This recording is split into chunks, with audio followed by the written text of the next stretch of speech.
राजमाता जी और हमारे कुशा भाऊ जी भारतीय जनता पार्टी का छोटे से छोटा कार्यकर्ता भी श्रीमंत विजया राजे जी को और कुशा भाऊ जी को कभी भूल नहीं सकता। अनगिनत उपकार ये दोनों महान विभूतियों का भारतीय जनता पार्टी और भारतीय जनता पार्टी की पीढ़ियों के कार्यकर्ताओं पर पड़े।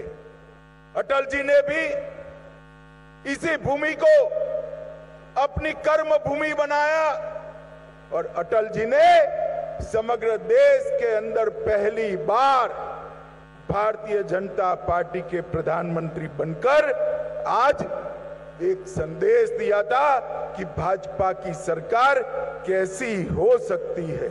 हालांकि संयुक्त सरकार थी, फिर भी एक बड़ा संदेश उन्होंने देने का काम किया था।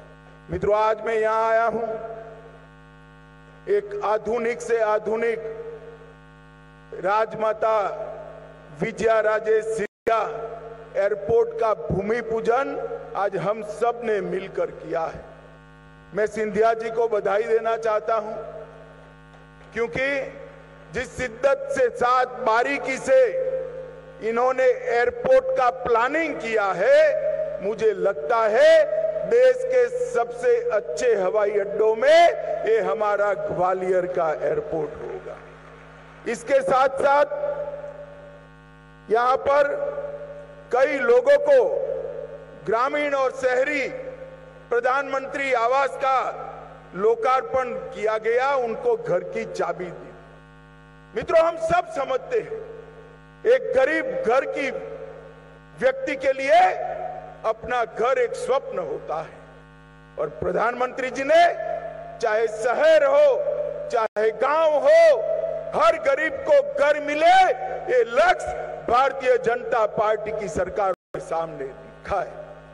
बीच में यहां थोड़ा समय कमलनाथ जी की सरकार आई थी ना भाई, जरा जोर से बोलो, आई थी ना, अनुभव कर लिया ना, हो गया ना, सारी योजनाएं बंद कर दी थी। प्रधानमंत्री आवास योजना के लिए ना शहरी के लिए ना ग्रामीण के लिए 4 आना भी नहीं दिया, सारी योजना बंद कर कर रख दी।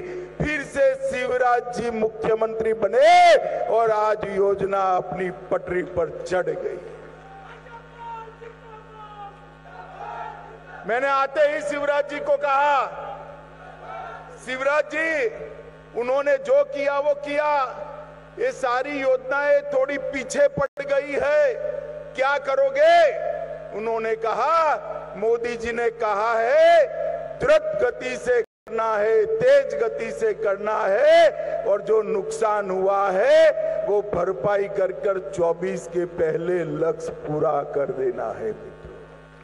इसी तरह यहां से चंबल की नदी जा रही है भाई, ग्वालियर चंबल संभाग से ही लाखों करोड़ों गैलन पानी यहां से जमुना जी में, जमुना से गंगा जी में, ने गंगा जी से बंगाल तक जाता है, मगर यहां हर घर में पानी नहीं पहुंचता है। प्रधानमंत्री जी ने एक योजना बनाई, हर घर नल से जल, गरीब से गरीब व्यक्ति के घर में नल से जल पहुंचाने का कार्यक्रम किया,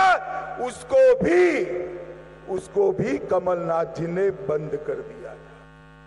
थोड़ा लेट हो गया मगर शिवराज जी ने उसको चालू किया और लगभग 4200 करोड़ के काम अकेले ग्वालियर चंबल संभाग में आज शुरू हुए।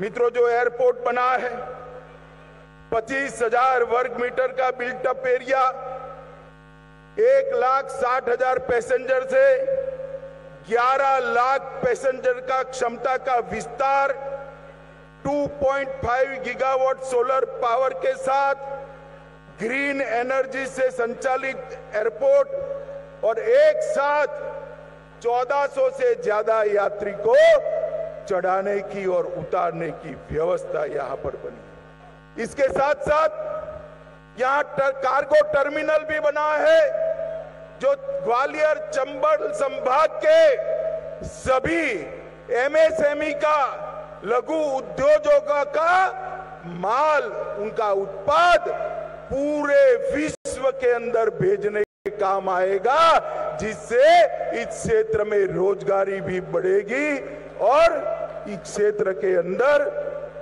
बहुत तेजी से विकास होगा। मित्रों, मोदी जी के नेतृत्व में इंफ्रास्ट्रक्चर का बहुत बड़ा विकास हुआ। सोनिया मनमोहन के समय में 12 किलोमीटर नेशनल हाईवे बनते थे, अब 37 किलोमीटर बनते। पहले एक साल में 375 किलोमीटर रेल डाली जाती थी, आज 375 से बढ़कर 1458 किलोमीटर। और कृषि, नरेंद्र सिंह जी बैठे हैं, कृषि का बजट जो पहले 27,000 करोड़ था, ताली बजाना जोर से, 27,000 करोड़ से बढ़ाकर 1,24,000 करोड़ रुपया कृषि का बजट। भारतीय जनता पार्टी की सरकार मोदी जी के नेतृत्व में चहुमुखी विकास की ओर आगे बढ़ रही। माताओं, भाइयों, बहनों, सिर्फ विकास नहीं, देश की कई ऐसी समस्याएं जो वर्षों से जिसका समाधान नहीं होता था, आप मुझे बताइए, आप सभी चाहते थे या नहीं चाहते थे कि अयोध्या में भव्य राम मंदिर का निर्माण हो? जरा जोर से बोलिए, चाहते थे या नहीं चाहते थे? एक कांग्रेस की सरकारों ने कभी नहीं किया। हमें ताने लगाते थे, मंदिर वही बनाएंगे, तिथि नहीं बताएंगे।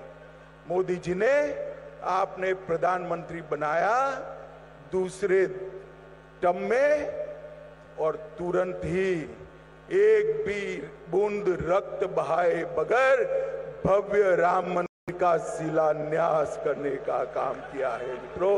और अपने जीवन काल में